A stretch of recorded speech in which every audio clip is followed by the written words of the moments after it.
Europe 1 Soir. 19h, 21h, Rudy Saada. Europe 1 Soir, toujours avec Vincent Roy et Gilles Boutin. Vendredi dernier, cela devait être une soirée familiale en plein cœur de cet été caniculaire pour les habitants de Noisy-le-Sec, c'est en Seine-Saint-Denis. Alors comme dans de nombreuses villes en France, on y organise des projections de cinéma en plein air. Sauf que la programmation n'a pas plu à un petit groupe de personnes. Le film en question, c'est le blockbuster Barbie avec Margot Robbie. Un film féministe, décalé, qui parle de sexualité mais aussi d'homosexualité. 4 individus ont fait pression sur les agents de la mairie. L'édile a cédé. Avant d'en débattre, je vous propose d'écouter un conseiller municipal d'opposition à Noisy-le-Sec, Thomas Franceschini. Il était sur CNews ce matin. Céder et annuler ce film, cette projection, c'est reculer face à ces personnes qui viennent mettre des pressions sur les élus. On le voit, il y en a de plus en plus dans pas mal de villes et ça concerne pas que des quartiers d'Île-de-France, ça concerne aussi la province. Il y a de plus en plus de pression sur les élus et pour moi, le fait de déprogrammer ce film était un renoncement et une totale erreur. Je pense qu'il aurait pu trouver une autre solution, soit déplacer le film à un autre moment et proposer du coup aux familles qui étaient là un film différent.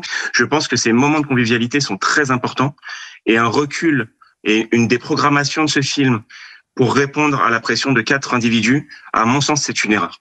Alors, il y a plusieurs choses à dire. On va revenir au renoncement et au précédent que cela a créé. Mais déjà, dans la formulation des communiqués des uns et des autres. Alors, le maire communiste de la ville, Olivier Sarabérouz, a dit « Ces menaces ont été motivées par des arguments fallacieux traduisant l'obscurantisme et le fondamentalisme instrumentalisés à des fins politiques. » Autre réaction, Aurélie Trouvé, elle est députée LFI de Seine-Saint-Denis. Elle regrette ces menaces, elle soutient le maire et puis elle dit « Je tiens à exprimer tout mon soutien au maire.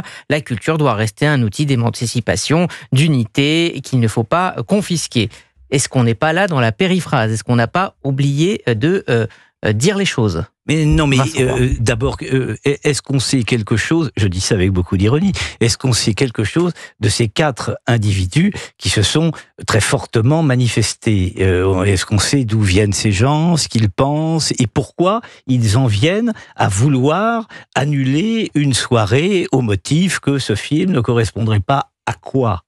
À leur valeur. Ah, d'accord. Alors, est-ce que ce film contrevient par conséquent, je continue une sorte d'interrogatoire, est-ce que ce film contrevient par conséquent aux valeurs françaises ?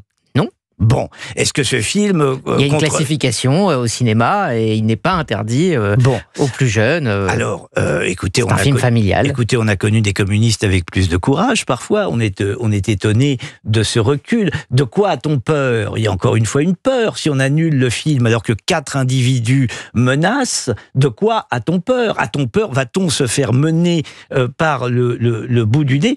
Je voulais vous signaler quelque chose. Dans la région, en Espagne, dans la région ça date de la semaine dernière, dans la région de Murcie, un peu plus haut que Murcie, il a été interdit à certaines communautés de louer des salles publiques dans les mairies pour leurs fêtes. Je parle de l'Aïd, d'un certain nombre de fêtes. Et le communiqué est très clair, dans un certain nombre de communes, ces salles ne peuvent être louées que pour des fêtes correspondant aux valeurs espagnoles. C'est très différent de chez nous, non ? Gilles Boutin ? Je noterais que ça c'est un débat, c'est-à-dire la libre disposition des salles en fonction des événements. C'est en effet un débat. Oui, j'ai été frappé par l'absence du terme islam et également dans la réaction de la ministre. C'est-à-dire que la ministre, Aurore Bergé, dans son rôle, elle intervient, elle soutient. Elle dit il ne faut jamais céder aux tentatives d'entrisme. Il y a l'entrisme, mais il y a une réticence à aller jusqu'au bout, à dire le mot. C'est un peu plus clair quand même. C'est plus clair, mais on constate quand même que ce qui est très simple à faire, qui est de nommer ce dont on parle, n'est pas fait. On tourne autour de la question, même si on a très bien compris qui elle voulait désigner. Et vous avez raison, c'est encore plus clair chez ce maire qui, je pense, a eu des difficultés à gérer cette situation. Il a fait comme il pouvait. Et là-dessus, j'espère simplement que ça sera reporté et qu'il y aura une présence policière et qu'on pourra organiser cette projection au nom tout simplement du respect de la liberté qui prévaut en France. Alors effectivement, la coupe est pleine avec la députée LFI Aurélie Trouvé qui trouve que c'est vraiment dommage qu'un moment convivial comme ça ait été empêché. Je crois qu'elle parle juste d'émancipation. C'est peut-être le terme le plus profond qu'elle utilise via la culture. Pour autant, parler d'émancipation avec ce film Barbie, je ne sais pas si on peut aller jusque là dans les concepts, mais simplement le respect de la liberté fondamentale qui est de projeter un film qui a été choisi par les habitants, c'est quand même la chose la plus élémentaire. Il y a eu un vote pour choisir les films. Oui, ça n'a pas été imposé. C'est vraiment le choix des habitants. C'est pas une lubie d'une petite élite culturelle qui aurait violenté les sensibilités locales. Non, c'est la population qui avait envie de regarder cela.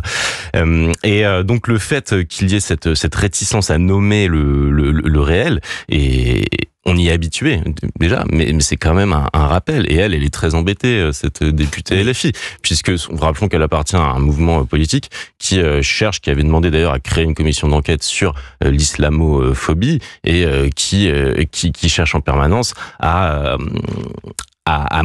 mettre en évidence, selon elle, que s'exerce en permanence une violence contre les personnes musulmanes. Alors, la question... Donc sa clientèle est fortement endommagée et elle est très embêtée. La question qui se pose maintenant, c'est celle du précédent que cela peut créer. Bien entendu. À partir du moment où on peut... que 4 personnes peuvent faire annuler un film, eh ben, il y aura une jurisprudence qui risque encore plus d'abîmer notre société. Non mais... Qui dirige à Noisy-le-Sec? Est-ce le maire, les habitants ou ces 4 individus? Ça pose un vrai problème tout de même.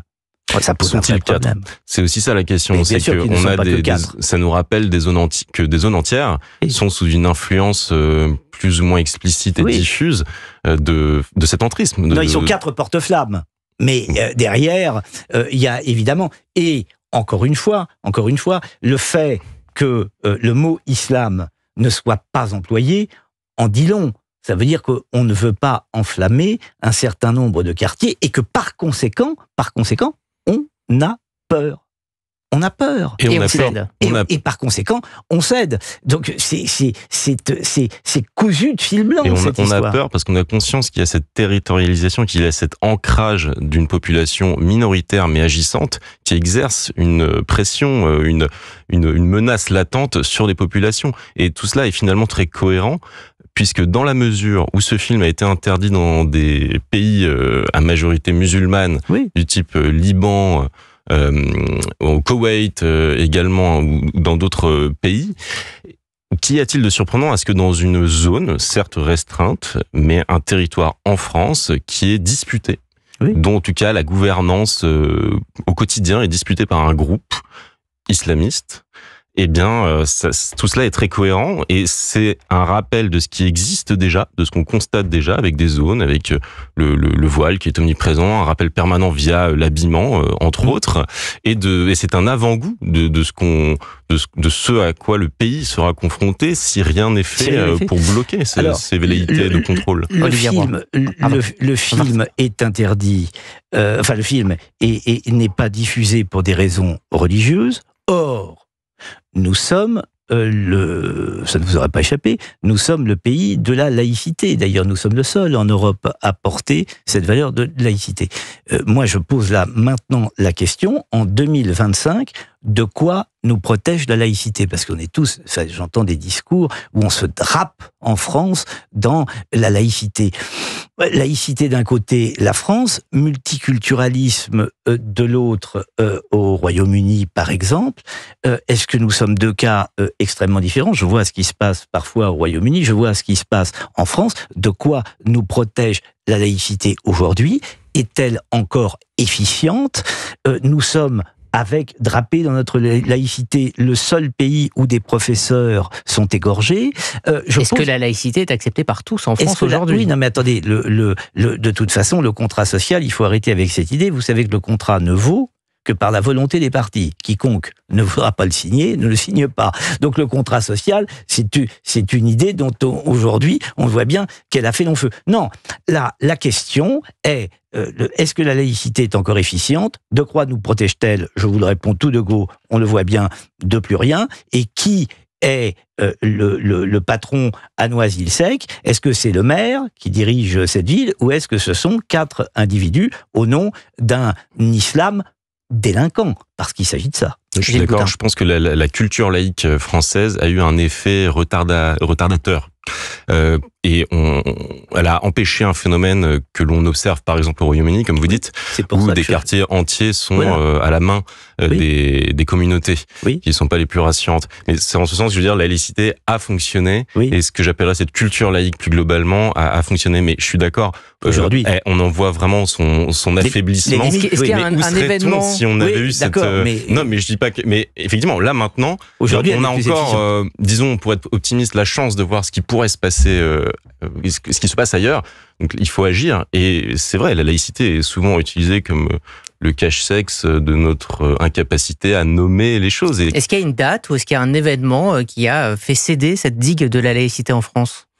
On parle toujours de l'affaire du voile à Creil qui a ébranlé nos habitudes, nos certitudes. C'était la première fois qu'on était confronté à ça. C'est toujours pas réglé, cette histoire de voile. C'est toujours pas réglé. Ça a débuté à Creil. Vous avez maintenant toutes les interprétations possibles. Voile dans le sport, pas dans le sport, uniquement à l'entraînement, pas sur le terrain. Voile à l'université ou pas. Bardella dit non. Voile dans la rue ou pas. Bardella dit une chose. Enfin, le Rassemblement national dit une chose. Les autres disent autre chose.